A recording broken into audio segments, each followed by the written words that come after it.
I think I have the solution that I would like to use for the trim, and that's, I took some 6-inch pieces and tested some stuff with it. Here's a piece that I was playing with that I tried, and I cut off that edge and I sanded that, and I showed that in a previous video.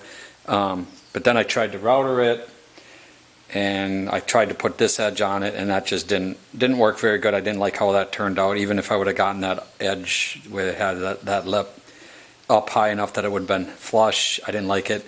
Put a 45 on it. It was okay, but in the end I felt like that was too overpowering. It was just too big to use what I have existing.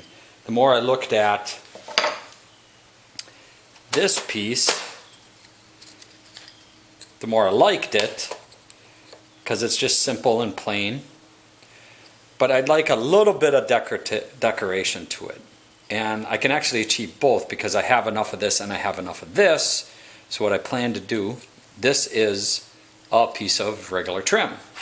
So, standard baseboard trim. So I took this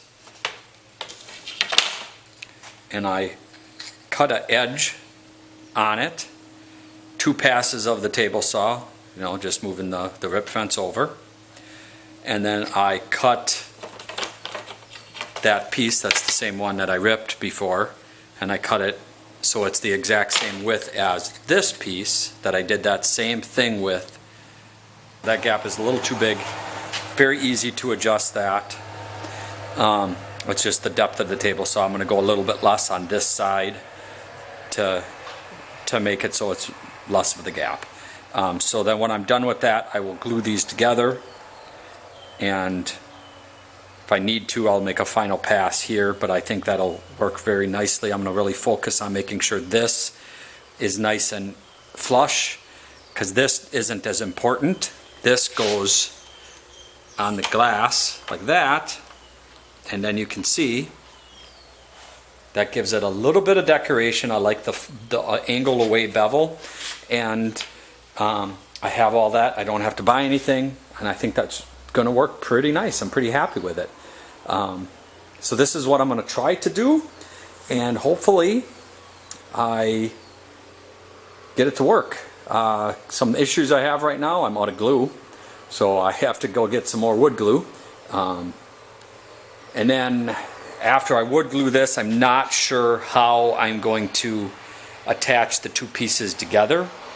Fastener wise, I have to figure that out. There isn't a lot of depth to work with, and I also have the issue when I wood glue this, there's this gap because of this having this edge, and I don't have a planer. If I had a planer, I could just run that through the planer and eliminate that, but I don't have a planer. So I think it'll still work. We will see.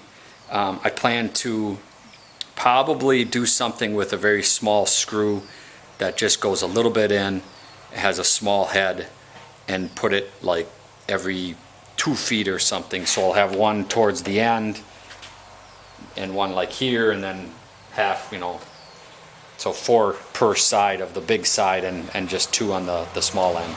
So that's my plan. Pre-drill that, screw those in. I do have to buy the screws. That's pretty much the only thing I have to purchase other than wood glue at this point to make this work. So my next step is I am going to start cutting those, and hopefully it all works. So if you're wondering what that sound was at the end of my video, that's the tractor there across the road. Bye-bye.